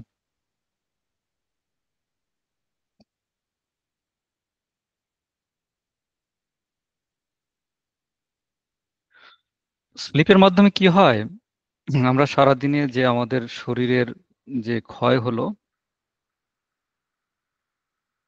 সেটা আমাদের কিন্তু ক্ষয় পূরণ হয়। আমি একটু টাইমটা দেখছি, আমার এখানকার আলাদা টাইম তো, এখন বাংলাদেশে 10টা 12, এটা দেখে নিলাম। জি স্যার, 10টা 12 জি, তো ম্যাডাম একটু রিমাইন্ডার দেবেন। হ্যাঁ, আমরা 15 মিনিট আগেই, আমি আজকে আরেকটু করব, কোশ্চেনও নিব আমরা। তো স্লিপ কেন গুরুত্বপূর্ণ? আপনি কার্সিনোসিন প্রেসক্রাইব করবেন, কস্টিকাম করবেন, সালফার করবেন, স্লিপের খোঁজ নেবেন না তা কিন্তু নয়, আপনাকে নিতে হবে। কারণ স্লিপটা হচ্ছে রিপেয়ার অ্যান্ড রিজুভিনেশন ফাংশনকে কন্ট্রোল করে, সার্কেডিয়ান রিদম। তো এটা যার ঠিক নেই, তার শরীর আস্তে আস্তে আসলে ডিজেনারেশনে চলে যায়। আপনি দেখবেন অ্যাডভান্স ডিজিজে যারা ভোগে তাদের অধিকাংশরই নিদ্রায় ব্যাঘাত আছে। তার মানে তার বডির ডিএনএ রিপেয়ার, সেল রিপেয়ার হচ্ছে না, যেমন এখনকার জেনারেশন যারা। তো বডির সেল রিজুভিনেশন টাইম কখন? ওই যে রাত 11টা থেকে রাত 3টা 30, এর মধ্যে আমাদের ডিএনএ নিজেকে রিপেয়ার করে ফেলে, আমাদের হরমোন রিসাইকেল হয়, লিভার হাউসকিপিং করে। এই সময়ের মধ্যে যে সিমটম গুলো পাবেন ইজ ভেরি ইম্পর্টেন্ট, কারণ এই টাইমে তার নিদ্রাগত থাকার কথা। যদি সে আর্টিফিশিয়ালি জেগে না থাকে, মানে সে রিল দেখছে, সেটা তো ডিফারেন্ট, এটা মডার্ন ডিজিজ না, এগুলো তো আর্টিফিশিয়াল থিং। কিন্তু একটা স্বাভাবিক সুস্থ মানুষ সে যদি না শুতে পারে, এটা কিন্তু কনস্টিটিউশনাল ভেরি গুড পিকচার। যেমন one of the entry points for carcinosin is sleep disturbances since childhood. Hmm, very important keynote. তো সেটাই আমরা নিয়েছি। খুব ঘন ঘন জেগে যাচ্ছে, আপনি এই সমস্ত রেমেডি আপনাকে ভাবতে হবে। মিডনাইট আফটার, মধ্যরাতের পরেই আর কোনো ঘুম নাই, যতই চেষ্টা করুক, এত চেষ্টা করছে। হ্যাঁ, এগুলো কিন্তু আপনাকে আহ, এই যে রাত 3টার পরে ঘুম ভেঙে গেল স্যার, আর আমার কোনো খবর নেই, আপনি সালফারের সমস্ত লক্ষণ পেয়ে যাচ্ছেন। এই কথাটা বলে ফেললো রোগী ইনডিরেক্টলি, সিপিয়া সালফার বলে ফেলবে কিন্তু। রাত 3টার পরে বলবে যে ওইদিকে, 3টা একদম এক্স্যাক্টলি বলবে না, বলবে ওইদিকেই, মাঝরাত পার হয়ে 2টা 3টার পরে, এরকম বলবে। প্রচুর প্রচুর রোগী বলবে। It's a very good constitutional picture. তো স্লিপ সম্পর্কে আপনারা জানলেন। অ্যাংজাইটির কারণে ঘুমাতে পারছে না, হয়তো এটা লাইফস্টাইল, হয়তো সে খুব অ্যাংশাস পারসন, আর্সেনিক গ্রুপ যেমন। হ্যাঁ, তো আপনাকে ওরকম ভাবতে হবে, জানতে হবে যে কেন তার এরকম হচ্ছে। তো অ্যাংজাইটি ফ্রম যদি এরকম পাওয়া যায়, তার business anxiety, relationship anxiety, exam anxiety, তখন কিন্তু আমরা এগুলো ভাবতে পারি। কিন্তু এই যে স্লিপ যে deprivation after midnight, specially 3 o'clock, যখন তার সাইকেলটা কমপ্লিট হওয়ার কথা, তখন কিন্তু এটা আমরা অত্যন্ত গুরুত্বের সাথে নেব। Letter part of the night, not early parts. আচ্ছা, এবার আরেকটা ফ্যাকাল্টি নিয়ে আমরা আলোচনা করি, যেটা আমাদের ভালো হোমিওপ্যাথ হতে গেলে ড্রিমস সম্পর্কে অনেকেই বলেন যে তোমাকে এগুলো জানতেই হবে। তো আমি আসছি, আমার অভিমতটা আমি আমার অভিজ্ঞতা শেয়ার করব। তার আগে আপনারা জেনে নিন যে পৃথিবীতে যত মানব সম্প্রদায় আছে তাদের টপ ড্রিমস গুলো কি কি। এটা হচ্ছে ইন দি অর্ডার অফ প্রায়োরিটিতে আমি সাজিয়েছি। বিং চেজড, কেউ তাড়া করছে, ধাওয়া করছে, উপর থেকে পড়ে যাচ্ছে। হুম, তারপরে নেকেড ইন পাবলিক, ফ্লাইং, উড়ে বেড়াচ্ছে, যেটা অনেকে থুজা প্রেসক্রিপশন করতে গেলে ব্যবহার করে। Taking an exam or test, fail করছে, এরকমও থাকতে পারে। মরে যাচ্ছে। Hmm, being late or missing an event, পরীক্ষার হলে দেরি করে যাচ্ছে, বিয়েতে দেরি করে যাচ্ছে, ট্রেন মিস হয়ে গেল, কোথাও আটকা পড়ে যাচ্ছে, গেটিং লস্ট অর ট্র্যাপড, হ্যাঁ, losing control of A vehicle, একটা গাড়ি সে নিয়ন্ত্রণ হারিয়ে অ্যাক্সিডেন্ট করলো, বন্যা হচ্ছে, ভূমিকম্প হচ্ছে, সব ভেসে যাচ্ছে। তো দেখছেন কত রকম ড্রিমস। তো এই ড্রিমস নিয়ে প্রচুর মাতামাতি, এর বইও আছে অনেক ওয়েস্টার্ন ওয়ার্ল্ডে, আমি আমার নিজস্ব পড়াও আছে বেশ কিছু। তো এগুলো অনেকটা আপনার ফিলোসফিক্যাল, বা অনেকে ইন্ডিয়ার একজন এক্সপার্ট ছিলেন প্রকাশ ভাকিয়াল, উনিও কাজ করেছেন এগুলো নিয়ে। আবার আমাদের এইদিকেও ওয়েস্টার্ন ওয়ার্ল্ডেও কাজ আছে প্রচুর। তো আমি আমার অভিমতটা দিয়ে দিচ্ছি, আমি ছোট মানুষ। যেটা হলো এই ড্রিম যদি পেশেন্ট জীবনে একবার দেখেছে সেটা কিন্তু কখনোই হোমিওপ্যাথিক সিম্পটম না। এটা মানবের নিয়মে সবাই দেখতে পারে। হুম? কিন্তু প্রায় দেখে। এটা কিন্তু আপনাকে একেবারে অগ্রাহ্য করবেন না। প্রায় দেখে। বছরে ৩-৪ বার, ৬ বার বা প্রতি মাসে ১ বার, ২ মাসে। এরকম যদি পান তখনই এটা গুরুত্ব বহন করে। কিন্তু হঠাৎ করে মানে সারা জীবনে ১ বার ২ বার দেখেছে এটা নিয়ে অযথা টাইম নষ্ট করে রেপার্টরি চার্টটা একেবারে এলোমেলো হয়ে যাবে, কনফিউজড হয়ে যাবে কিন্তু। মানে এটা আমার অভিজ্ঞতা, হ্যাঁ? So I said, dream symptoms are important if only it is recurrent. যেটা বারবার হবে না, সেটা আমরা কিন্তু ওইটা নিয়ে খুব বেশি জোর দেব না। ওকে? তো দেখুন পড়ে যাচ্ছে এটা অনেকটা আমরা কনস্টিটিউশনাল প্রেসক্রিপশন অনেক সময় দেখি। পূজার এটা একটা ইয়ে দেখেন এখানে কারেক্ট রাইটলি সো অ্যাডোনিসে কিন্তু এটা টপ এন্ট্রি দেয়া আছে। এটা সিনথেসিসের আমরা টপ এন্ট্রি গুলো দেখছি, মডার্ন এন্ট্রি গুলো। একদম লেটেস্ট ভার্সনে। কিন্তু এটা নিয়ে কিন্তু একটা মেক অর ব্রেক হবে না। কারণ এগুলো ভেরি আনরিলায়েবল। ড্রিম ওয়ার্ল্ডটা ভেরি আনরিলায়েবল। এরপরে আসি পার্সপাইরেশন। তো আমাদের ভায়াবল কেস গ্রুপ 1 এ আমি কি বলেছিলাম? কিউরেবল কেসে ডিটক্স পাথওয়ে অ্যাক্টিভ আছে। এটা আমি বলেছিলাম কালকে। এবং এটাও বলেছিলাম ডিটক্স পাথওয়েটা কি? যেমন গাট ফ্লোরা, তার ইন্টেস্টাইন, এটা একটা অনেক রকম বর্জ্যকে সে পরিষ্কার করে এলিমেন্টারি ক্যানল দিয়ে। লিভার একটা কেমিক্যাল ডিটক্সিফায়ার। হ্যাঁ, কিডনি আর একটা গ্রেট ডিটক্সিফায়ার। যত ড্রাগস মানুষ নেয় অ্যালোপ্যাথিক বা আরো যেগুলো কেমিক্যাল সেগুলো কিন্তু সব যে লিভারেই ভাঙে। তো perspiration is another detox pathway because skin is the biggest detox organ in our body, তাই না? সবচেয়ে সারফেস এরিয়া আমাদের শরীরে সবচেয়ে বেশি হলো স্কিন। তো পার্সপিরেশনটা ওখানেই হচ্ছে। যাদের ভেতরে অনেক পয়জন জমে আছে তাদের দেখবেন যে খুব সহজেই আদার দেন থাইরয়েড অর প্যারাথাইরয়েড ডিসঅর্ডার দেখবেন যে তাদের শরীর থেকে প্রচুর রকম মুখ দিয়ে লালা যাচ্ছে। আমরা বলি যে এই অ্যাক্রিড, ফিলদি, স্মেলি, হ্যাঁ? তো পার্সপিরেশন আমরা কিন্তু নেব যদি এরকম গুরুত্বপূর্ণ হয়। এছাড়া প্রচুর পার্সপিরেশন এন্ট্রি কেন্টস রেপার্টরিতে আছে যেগুলো গুরুত্বপূর্ণ না ক্রনিক প্রেসক্রিপশনের জন্য। হ্যাঁ? আমি এখানে কিছু কিছু হাইলাইট করেছি। অর্ডার হতে পারে, তারপরে আপনার স্টেইনিং করতে পারে পার্সপিরেশন, ইয়েলো স্টিকি, হ্যাঁ? এগুলো কিন্তু লাগে। মার্কারি প্রেসক্রিপশনে লাগে। ফিল্দি অর্ডার আছে, হ্যাঁ? এগুলো কিন্তু আমরা নেই। হুম? তারপরে আবার অনেক সময় যে অ্যাফেক্টেড পার্টেই শুধু হচ্ছে বা কাভার্ড পার্টে শুধু হচ্ছে, আনকাভার্ড পার্টে হচ্ছে, এরকম যদি সিগনিফিকেন্স পাওয়া যায়, হ্যাঁ? তবেই। এছাড়া আপনি বেশিরভাগ ক্ষেত্রে আপনি কিন্তু এই ক্যারেক্টারিস্টিক্স অফ দ্য পার্সপিরেশন এর উপরে জোর দিবেন। তো অফেন্সিভ নিয়েছি, আমি এবার দেখাচ্ছি বা লোকালিটি দেখাচ্ছি। ক্যালকুলেটেড প্রেসক্রিপশন করবেন অথচ আপনি মাথায় বাচ্চার ঘাম হয় কিনা এটা তো আমাকে জানতে হবে, তাই না? কিন্তু সেই বাচ্চাই কিন্তু বয়স ১৭ ক্রস করলে আর তার ওই ঘাম নাও থাকতে পারে। হুম? ততক্ষণে তার ক্যালসিয়াম মেটাবলিজম কারেক্টেড হয়ে যায় বাই দ্য এজ অফ 17, হ্যাঁ? এটা ক্যালকুলেটের কিন্তু একটা বিশেষ কিনোট আমাদের জানতে হবে। আবার পার্সপিরেশন হয় না, অ্যাবসেন্ট, এটাও কিন্তু আমাদেরকে মাথায় রাখতে হবে। হ্যাঁ? আমি সিলিশিয়া প্রেসক্রিপশন বা সিলিশিয়া গ্রুপকে আমি কল করতে চাই অ্যাজ এ কনস্টিটিউশনাল প্রেসক্রাইবার। আমার কিন্তু এটা জানতে হবে। পেশেন্ট যদি বলে যে আমার ডাক্তার সাহেব আমার কখনোই সেরকম কিন্তু ঘাম-টাম হয় না।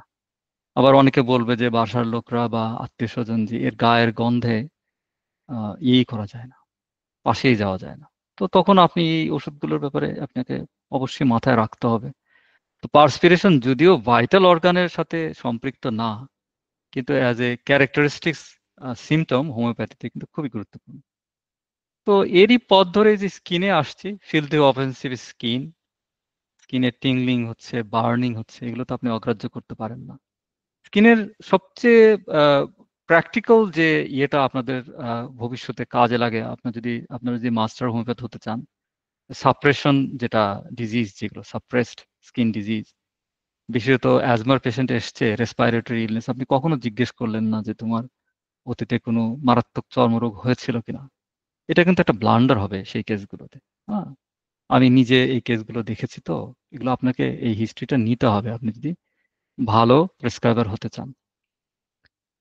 এখানে ওইটাই নিয়েছি স্কিনের আন্ডারে, একটু আগে যেটা আমি পার্সপিরেশনের আন্ডারে নিয়েছিলাম অ্যাবসেন্ট, এখানে আবার ওটাকে হাইলাইট করার জন্য স্কিন চ্যাপ্টারে নিয়েছি পার্সপার ইনঅ্যাবিলিটি টু। হ্যাঁ, অনেক সময় আর্সেনিকে এটা কিন্তু আমরা দেখি অনেক পেশেন্ট, আমি পেয়েছি বেশ কিছু, ফিলেশিয়াতেও বেশ কিছু পেয়েছি। সব ওষুধে পাবেন তা না, কিন্তু অনেক লার্জ নাম্বার অফ প্রেসক্রিপশন করলে আপনি দেখবেন যে কনস্টিটিউশনাল পিকচারে কিন্তু আমরা এটা পাই। তো হিস্ট্রি নিতে হবে, এবং র্যান্ডমলি না, একটু সিস্টেমেটিক ওয়েতে নিতে হবে, নিলেই আপনি পেয়ে যাবেন। বহু বহু চর্মরোগ চাপা পড়ে বহু রকম সমস্যা হয়, তার মধ্যে মূল সমস্যা যেটা আমি উইটনেস করেছি সাধারণত অ্যাজমেটিক ডিসঅর্ডার, সিওপিডি ডেভেলপ করে। এরপরে আসে মেল অ্যান্ড ফিমেল জেনেটেলিয়া, ওটাকে আমি একসাথে রিপ্রোডাক্টিভ সেকশনে আমি এনেছি।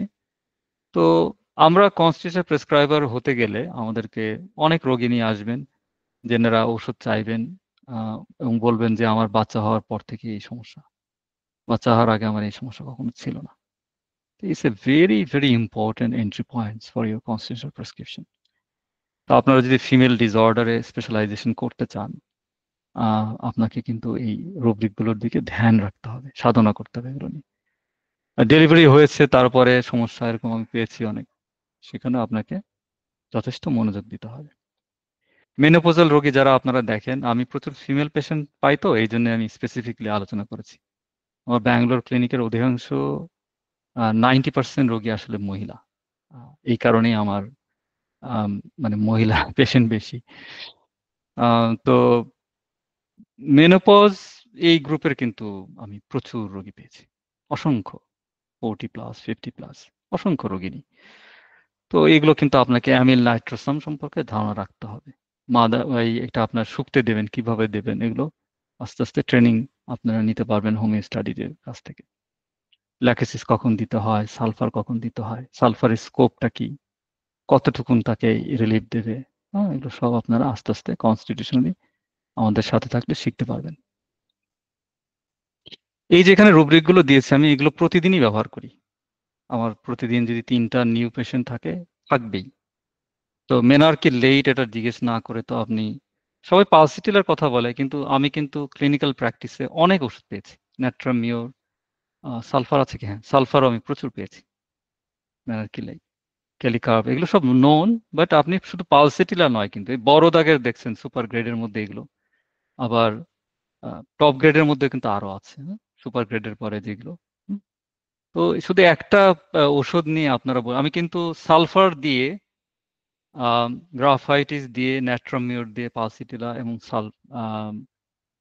আমি একটু দেখে নিই, ক্যালকেরিয়া দিয়ে আমি অসংখ্য রোগী নিয়ে আমি কিন্তু ঠিক করেছি, অসংখ্য, মানে যেখানে ইন্ডিকেটেড হয়েছে।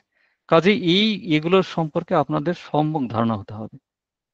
If you want be very good constitutional prescriber, যেহেতু আমি ফিমেল পেশেন্ট আমার বেশি, মহিলাদের যে প্রবলেম হয় সেগুলোতে আমার অভিজ্ঞতাটা একটু তুলনামূলকভাবে বেশি, যেহেতু আমি বেশি রোগী ওইটাতেই দেখা হয়েছে, এবং এক্সেলেন্ট রেজাল্টস।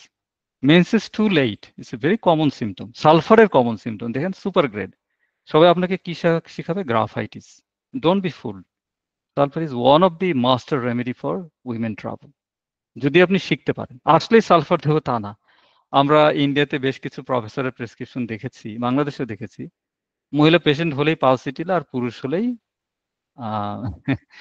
লাইকোপোডিয়াম অথবা সালফার দেন ওনারা। এরকম না, মানে আপনি প্রপার কেস টেক করলেই আপনারা দেখবেন যে সালফার চলে আসছে, হ্যাঁ, অথবা ন্যাট্রামিও চলে আসছে, এই বা গ্রাফাইটিস আসতে পারে, কস্টিকাম আসতে পারে। আপনাদেরকে এগুলো সম্পর্কে সম্যক ধারণা থাকতে হবে। মেন্সেস টু আর্লি, তাহলে কোনটা নর্মাল এটা আপনাদেরকে জানতে হবে, যারা নবীন চিকিৎসক তাদেরকে বলছি। সাইকেল ট্র্যাকার আছে, আপনার অনলাইনে আপনার রোগিনীকে রেজিস্টার করতে বলবেন, আনুমানিক না করে 1-2টা সাইকেল আমরা এইভাবে করতে পারি, ট্র্যাকার বলে দিবে যে নেক্সট সাইকেল এতদিনে। তো 28 ± 2 days, হ্যাঁ এটাই তো। তো দেখা যাচ্ছে 18 দিন পর পরই হচ্ছে, এটা তো নিতে হবে আপনাকে। স্টেরিলিটি, আমার বন্ধ্যা রোগীর সংখ্যা অনেক, আজকাল এই কমপ্লেনটা মনে হয় বেশি। আমার ইন্ডিয়া পেশেন্টে আমি অসংখ্য রোগী দেখি যারা এনা বলেন আমি কোনো গ্যারান্টি দেই না, কিন্তু আমি কনস্টিটিউশনাল ট্রিটমেন্ট করি এবং অনেকের ফলাফল খুব ভালো। তো এটা কিন্তু একটা উল্লেখযোগ্য একটা generalities, general symptom under reproductive system. It's under female genitalia, but it's actually it should be considered as one of the major rubrics for women complaints. এরপরে আমি আরেকটা বিষয় নিয়ে আপনাদের সাথে আজকে আলোচনা করব, ডায়াথিসিস। হ্যাঁ, অর্থাৎ তারা টেন্ডেন্সিস না, তারা কিসে কি হচ্ছে। তো দেখুন, অনেকে দ্রুত ঠান্ডা লেগে যায়, অনেকে ধুলাবালিতে সমস্যা হয়, অনেকে সহজেই ইউরিক অ্যাসিডের সমস্যা আছে। এগুলো আপনারা কেস টেকিং এর সময় খুব যত্ন সহকারে নিয়ে নিবেন। এর আন্ডারে অ্যানিমিয়া পার্নিশাস আমি বলেছি, এমটিএইচএফ জিন ডিফল্ট থেকে এটা হয়। অনেকের সহজে কেটে ছেড়ে গেলে কিছু হয় না। দেখেন, sulphur super grade remedy, not only Mercurius. You have to know this, mercury is the second grade remedy. Nitric acid আছে, ল্যাকেসিস আছে, পিওনিয়াও কিন্তু বেশ ভালো একটা রেমেডি। হেমোরেজিক টেন্ডেন্সিস, এগুলো আপনারা জানেন, যারা উইমেন কেস ডিল করবেন প্রচুর পাবেন। এটার উপরে আপনার খুব ভালো দখল থাকতে হবে। এরপর আমি মায়াজমকে টাচ করব। আপনারা সোরা সিফিলিস সাইকোসিসের সাথে পরিচিত। আমি এখানে একটা মডার্ন একটা টেমপ্লেট স্কিমা নিয়েছি, যেখানে এটাকে আরেকটু ফার্দার আমাদের শ্রদ্ধেয় রজন স্যার এটাকে এক্সপ্যান্ড করেছেন, এবং শ্রদ্ধেয় রজার মরিসন স্যার এটাকে এক্সকিউজ মি ওনার নিজস্ব বই আছে মায়াজমের উপরে, আপনারা ওটা সবাই করে নেবেন। তো আপনারা আপাতত গুরুত্ব দেবেন সাইকোটিক, টিউবারকুলার অ্যান্ড সিফিলিটিক এই গ্রুপের মধ্যে। সাইকোটিক গ্রোথ আমরা সহজেই জানি, fixed idea, growth, fist, tumour, এগুলো যেগুলো সেগুলো আপনারা সবসময় এগুলো লক্ষ্য রাখবেন। পেশেন্টের যদি পাস্ট হিস্ট্রিতে, ফ্যামিলি হিস্ট্রিতে অ্যাজমা থাকে, আর্থ্রাইটিস থাকে, আমরা সাধারণত সাইকোটিক মায়াজমের ইন্ডিকেশন বলে ধরে নিই।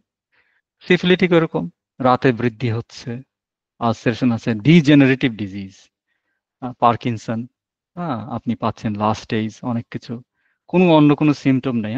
অ্যান্টাই সিফিলিটিক ড্রাগস দিয়ে কিন্তু আমরা অনেক দুরারোগ্য কেস কিন্তু আমরা হল্ট করতেছি, ঠিক করেছি এটা বলছি না, খুব ভালো ফল পেয়েছি।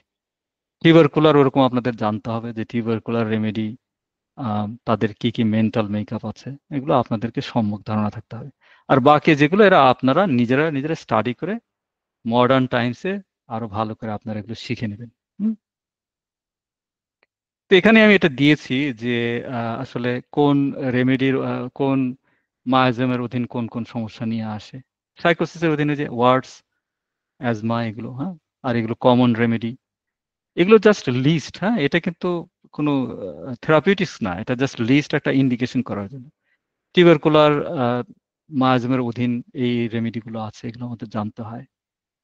সিফিলিটিক মায়াজমের অধীন, যেখানে আলসারেশনটা বেশি থাকবে, ঘা সহজে শুকাচ্ছে না, এই রেমেডিগুলো কিন্তু আমাদের চিন্তা ভাবনা করতে পারি আমরা। তো এই জিনিসগুলো আপনাদের কিন্তু ফাউন্ডেশনাল, এই ধারণাগুলো আপনাদের থাকতে হবে। এগুলো আপনারা অত্যন্ত যত্নের সাথে সাধনার মাধ্যমে এগুলো অবজার্ভ করবেন, এবং কেস টেকিং এর সময়ও নেবেন। থার্মালস আমাদের নিতে হয়, থার্মালস আমরা সবাই বলি। তো চিলি পেশেন্টদেরকে রেপার্টরিতে ল্যাক অফ ভাইটাল হিট এর আন্ডারে ফেলা হয়েছে। দেখুন কত সুপার গ্রেডে কত রেমেডি আছে।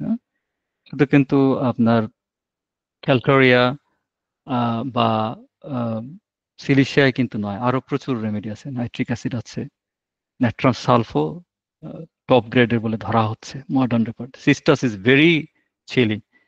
আবার এই ক্ষেত্রে থার্মাল ওয়ার্ম ব্লাডেডও আছে। সালফার দোনো দুটার ভেতরেই আছে। দেখুন, সালফার হট রেমেডিজের আন্ডারে পড়ে, আবার চিলি রেমেডিজের আন্ডারে পড়ে, কিন্তু পার্সেন্টেজ আলাদা হবে। আমার ক্লিনিক্যাল প্র্যাকটিসে আমি সালফার বেশিরভাগ গরম পেয়েছি, কিন্তু 20% পেশেন্ট পেয়েছি যারা এক্সট্রিমলি চিলি। কাজে এটা কিন্তু পলিক্রেস্টের, আপনারা যারা প্রেসক্রাইবার হবেন তারা কিন্তু ফিক্সড আইডিয়া না, এটা আপনারা সবসময় মাথা রাখবেন। পেশেন্ট কনফার্ম করলো থার্সলেস, আপনি শুধু পালসিটিলা ভাবলেন তা কিন্তু না, এপিস এর কথা ভাবতে হবে। যদি এটা সেমি অ্যাকিউট হয়, অ্যাকিউটা জেলসিমিয়াম ভাবা যেতে পারে, অ্যাসিড ফস ভাবা যেতে পারে, নাক্স মসচেটা ভাবা যেতে পারে। এগুলো মাথায় রাখতে হবে। তো অল্প অল্প করে পানি খায়, এটা কোনজলি ডট আছে, তার মানে এগুলো ভেরিফাইড সিমটম সব। দেখেছেন, এগুলো কিন্তু অল্প অল্প করে। লাইকোপোডিয়ামের এটা একটা বিশেষ লক্ষণ, সবসময় আর্সেনিক না। তারপরে কিছুতেই পানির টেস্টটা মেটে না। হ্যাঁ, তো এই ইউপেটোরিয়াম ফসফরাস এটা তো একই সাথে হাতে ধরে, আবার আর্সেনিক আছে, হ্যাঁ, ব্রায়োর মধ্যে আমরা দেখেছি কিছু। এগুলো আপনাদেরকে কিন্তু খুব সম্যক একটা ধারণা থাকতে হবে। অনেকে গোসল করতে চায় না মডার্ন ফ্যাসিলিটিস থাকা সত্ত্বেও। শুধু সালফার না, আরো দেখেন অনেক রেমেডিটা আছে। কার্সিনোসিনেরও এটা একটা গুরুত্বপূর্ণ সিমটম, ক্লিনিক্যালি ভেরিফাইড সিমটম। আবার অনেকে ঠান্ডা পানিতেই গোসল করতে চায়। এখানে সালফার দেওয়া হয়নি, কিন্তু সালফার এটার মধ্যেও থাকবে। আমি ২ সপ্তাহ আগেই একটা কেস সলভ করেছি। হুম? দিনে ৪ বার গোসল করে ঠান্ডা পানি দিয়ে, সালফারের রোগী। আচ্ছা, ডিজায়ার অ্যাভারশন একটু আলোচনা করি, অত্যন্ত গুরুত্বপূর্ণ। আমি এখানে সর্ট করেছি, এগুলো আমার নিজস্ব চার্ট। তো এর মধ্যে অনেক ধরনের, আমি একটু এটা ইয়ে করে দেখাই আপনাদেরকে। ডিজায়ার অ্যাভারশন অ্যাগ্রাভেশনে নিয়েছি আমি, হ্যাঁ, দেখে নিন একটু। এই যে ডিমের আগ্রহ আছে কি নেই, ডিম খেতে ভালো লাগে কি না লাগে, এর ভিত্তিতে অনেক রেমেডি কিন্তু চলে আসে। সুইটস, ডিজায়ার, অ্যাভারশন, অ্যাগ্রাভেশন, এই ৩ ক্যাটেগরিতে আপনারা ভাগ করে নেবেন। আপনারা যে রেপার্টরি ব্যবহার করেন সেখান থেকে আপনারা এগুলো চার্ট নিজেরা নিজেরা তৈরি করে নেবেন। এগুলো আপনাদের আপনাদের হোমওয়ার্ক। হ্যাঁ, অনেকে মিট খেতে চায় না, মিট অ্যাভারশন, দেখেন পালসিটিলার গুরুত্বপূর্ণ একটা সিমটম। তারপরে সালফারের এটা একটা গুরুত্বপূর্ণ সিমটম কিন্তু। মিট অ্যাগ্রাভেশন, মাংস জাতীয় কিছু খেলেই সমস্যা হয়। তো এখানে আপনাদের যেটা জানতে হবে অ্যাভারশন ডিজায়ারে, যেটা নেইটিভ, যেমন আমরা বাঙালিরা মাছে ভাতে, আপনি শুধু ফিশ ডিজায়ার এটা দিয়েই দিচ্ছেন, এটা কিন্তু খুব গুরুত্বপূর্ণ হবে না। কিন্তু একটা ভেজিটেরিয়ান ওয়ার্ল্ডে আপনি দেখলেন যে সেখানে সেই পেশেন্ট শুধু মাংস খেতে চায়, এটা কিন্তু খুব গুরুত্বপূর্ণ। বা ইন্ডিয়ার মধ্যপ্রদেশের জায়গায় যেখানে মাছের সাপ্লাই খুব কম, সেখানে দেখা গেল, সরি আমি একটু আমার কম্পিউটারটা একটু ঠিক করে নিচ্ছি, পেশেন্ট মাছ ছাড়া কিছুই খেতে চাচ্ছে না, সেখানে কিন্তু আমার ফসফরাস ন্যাট্রামিয়রকে কিন্তু গুরুত্ব দিতে হবে। একটু ধরুন আমার কম্পিউটারটা একটু সেট করে নিচ্ছি। তো আমাদেরকে কিন্তু এইভাবে গুরুত্ব দিতে হবে। তাহলে ডিজায়ার, অ্যাভারশন, অ্যাগ্রাভেশন কনস্টিটিউশনাল টোটালিটির একটা one of the hallmark thing, এবং এটাতে কোনো প্রকার গলতি হওয়া যাবে না। হ্যাঁ, তো এগুলো আপনারা সব চার্ট আপনারা যারা সাধনার মাধ্যমে যখন নিজেরা তৈরি করবেন তখন আপনারা শিখতে পারবেন। হ্যাঁ, এভাবে কোন সাইডের সমস্যাটা হচ্ছে এটা গুরুত্বপূর্ণ আমরা বলেছি। তো সেইগুলো আমাদেরকে অনেক সময় অনেক রোগ শুধু ডান দিকে থাকে বা বাঁ দিকে, পেশেন্টের সব সমস্যা শুধু ডান দিকেই হচ্ছে বা শুধু বাঁ দিকে হচ্ছে, এটা একটা সিমটম, মানে অসংখ্য সিমটমের মধ্যে এটা একটা, এটা দিয়ে কেস কিন্তু মেক অর ব্রেক হয় না। হুম, অনেক ওষুধ আছে দুদিকেই তার গুরুত্ব আছে, কিন্তু কিছু কিছু ওষুধ আমরা দেখি যেমন ডান দিক থেকে বাম দিকে যায়, রাইট দেন লেফট, এটা কিন্তু লাইকর একটা বিশেষ, ফসফরাসের একটা বিশেষ সিমটম কিন্তু। অথবা বাম থেকে ডানে, হ্যাঁ, অল্টারনেটিং সাইড, এটা আর একটা কমন আমরা পাই। হুম, সেটা কিন্তু আপনারা গুরুত্বের সাথে দেবেন, যে শুধুমাত্র একবার ডান পাশে বা পাশে, একবার এইখানে একবার ওইখানে, হ্যাঁ, অল্টারনেটিং সিমটম হচ্ছে। ল্যাকক্যানে, ককুলাস অ্যান্ড ল্যাকেসিসে আমরা অনেকটাই গুরুত্ব দিই এই ওষুধগুলো। এটা পালসিটিলাতেও আছে to some extent. Seasonal modalities আপনারা শুনে থাকবেন, শীতকালে বেড়ে যাচ্ছে, বর্ষাকালে বেড়ে যাচ্ছে। বর্ষাকালে কমে গেলে আমরা কস্টিকাম ভাববো, তো কস্টিকাম দেওয়ার আগে পেশেন্টকে তো জিজ্ঞেস করতে হবে। আমি অনেক সময় দেখি যে একটা সার্টেন রোগ হলেই সবাই কস্টিকাম দেয়, এরকম না কিন্তু। কস্টিকামকে আমরা আইডেন্টিফাই করব, ডিফারেন্সিয়েট করব। Cold wet weather aggravates, arsenic, Dulcamara, Rhus tox, হ্যাঁ, Calcarea and Thuja, very important remedies. তো রোদে গেলেই সমস্যাটা হয়, এটাও তো আমাদের গুরুত্ব দিতে হবে। কনস্টিটিউশনাল রেমেডিজ, পালসিটিলা রোগী তো খুব সমস্যা হবে, ল্যাকেসিস, পালসিটিলা। আমরা যদি ওটা প্রেসক্রিপশন করতে যাই, ওই রোগিণীদেরকে আমাদের একটা জিজ্ঞেস করতে হয়। গরমকালে অসুবিধা হবে, রোদে অসুবিধা হবে। এরপরে আসুন টাইম মোডালিটিস। এটা আমার নিজস্ব একটা চার্ট আমি ডেভেলপ করেছি, আমি যেটা বলেছি আপনারাও করবেন। কখন রোগী এসে সরাসরি বলতে পারলো যে এই সময়ে, যেমন মিডনাইটে, দেখেন আমি একটু ফোকাস করে দেখাই, সে নানা সময় বলতে পারে, সে তো আর হোমিওপ্যাথ না, সে আপনাকে তার মতো করে বলবে। তো মিডনাইট আফটার, আর্সেনিক আমাকে ভাবতে হবে, 2-3টের পরে হলে কেলিয়ার্স ভাবতে হবে, পোস্ট ট্রমাটিক ডিসঅর্ডার নিয়ে আসছে, কেলিয়ার্স আমরা ভাববো না? ভাববো তো মধ্যরাতের পরে। 3টার পর থেকে হলে সাধারণত কেলিকার্পকে বেশি গুরুত্ব দেওয়া হয়, এরকম আর কি। তো ভোর 4টা থেকে বিকেল 4টা এর মধ্যে মেডো একটা বেশ গুরুত্বপূর্ণ সুপার গ্রেডের সিমটম। তো আর্সেনিককে জানতে গেলে, কেলিকার্পকে জানতে গেলে, থুজা, এমন কার্ভ, এই যে কনস্টিটিউশনাল রেমেডিজ, এগুলো জানতে গেলে আমাদেরকে কিন্তু এই কোন রোগের কোন সময় বাড়ে এটা কিন্তু একটা ধারণা থাকতে হবে, যেগুলো ওয়েল নোন। হ্যাঁ, দেখুন এই যে 11টার সময় বাড়ে সালফার ন্যাট্রামিউর, শুধু কিন্তু সালফার না, ন্যাট্রামিউর 8টা থেকে 12টার মধ্যে যে কোনো সময় বাড়তে পারে। হ্যাঁ, 10টার সময় বৃদ্ধি শুধু আইডেন্টিফাই করলো, তাহলেও কিন্তু ন্যাট্রামিউর, এবং দেখেন আর্সেনিকও আছে, আরো অনেক ওষুধ, শুধু ন্যাট্রামিউর নয় কিন্তু, ইপেটোরিয়াম আছে, ফসফরাস আছে, সালফার আছে। সালফার, ন্যাট্রামিউর এই ঔষধগুলো আপনারা দিতে গেলে, আর্সেনিক, কেলিকার্প, আপনারা টাইম মডালিটিস দিকে অবশ্যই খেয়াল রাখবেন, কারণ এগুলো খুবই গুরুত্বপূর্ণ। হুম? রাতের দিকে যে আমরা এগুলো জানতে পারছি কোন সময়, রাত 9টায় বেড়ে যায় ব্রায়োনিয়া, বোভিস্টা, জেলসিমিয়াম, আমরা সবাই জানি এগুলো।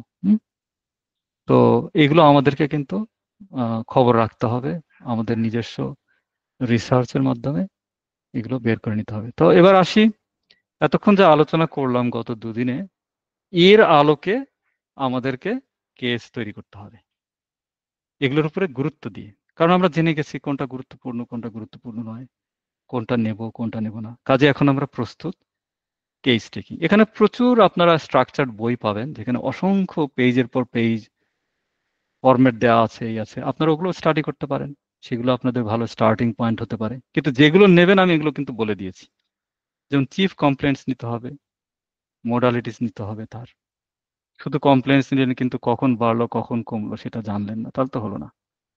হিস্ট্রি, কিভাবে রোগটা হয়েছে, ইটিওলজির জন্য লাগবে, পাস্ট মেডিকেল হিস্ট্রি, কোনো অতীতের রোগ থেকে হয়েছে কিনা, হুম, বা কোনো অপারেশন, সার্জিক্যাল ইন্টারভেনশনের পর থেকে হয়েছে কিনা। ফ্যামিলি কিছুটা লাগে, অনেকে শেয়ার করতে চায় না অনেক কালচারেই, কিন্তু যেখানে পাওয়া যাবে, হুম, ইন্টারোগেশন না করে ভদ্রভাবে যদি নেওয়া যায়, আপনারা ওখান থেকে মায়াজমেটিক সিগনেচারগুলো পেয়ে যাবেন। এরপরে আপনাদের জেনারেল মেন্টালস, মোডালিটিস, কনকমিটেন্টস, এগুলো নিতে হবে। এছাড়াও আপনি কেস টেকিং এর সময় আপনার নিজস্ব অবজারভেশন, যেটা আমরা প্রথমেই হানিম্যান স্যারের যে কথাটা বলেছি, যে observational skill and objective mind, এর আলোকে কিন্তু আপনাকে নিতে হবে। তো আমি সম্যক ধারণা দিয়ে দিলাম, আপনাদের অ্যাসাইনমেন্টও আমি দিয়ে দিচ্ছি। আপনারা প্রত্যেকেই প্রত্যেকের কনস্টিটিউশন জানেন তো?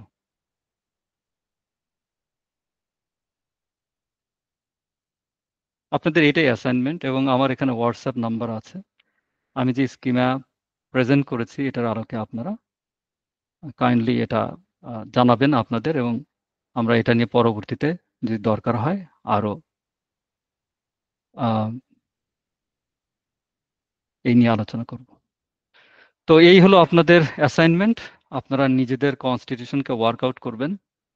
যে ওয়ার্কটা আপনাদেরকে আমি দিয়েছি, একজন হোমিওপ্যাথ প্রত্যেকেই তার নিজের আমি মনে করি কনস্টিটিউশন জানা উচিত, রোগীটার জানার আগে নিজেরটা, কারণ আপনাদের যে কোনো অ্যাকিউট এমার্জেন্সি অথবা যে কোনো সময় এটা কাজে লাগতে পারে, এবং পরিবারের সদস্যদের নিয়ে রাখার চেষ্টা করবেন।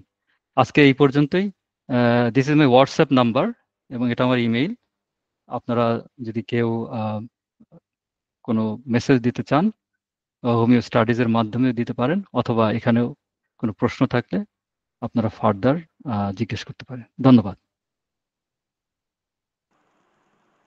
অসংখ্য অসংখ্য ধন্যবাদ স্যার আপনাকে, দীর্ঘ সময় ধরে আলোচনা রাখলেন।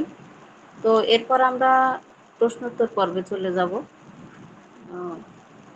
আর দেরি না করে আমরা সরাসরি ইনবক্সে চলে আসছি। তো আমরা প্রথম যে প্রশ্নটি পেলাম, প্রশ্ন না ঠিক, তারপরও স্যারকে অনেকেই রিকোয়েস্ট করেছেন পিডিএফ দেওয়ার জন্য। এর ভিতরে আছেন ডাক্তার উজ্জ্বল কুমার, এমডি হাসান সরকার, ওনারা পিডিএফ চেয়েছেন স্যার। আপনি কি কিছু বলবেন স্যার?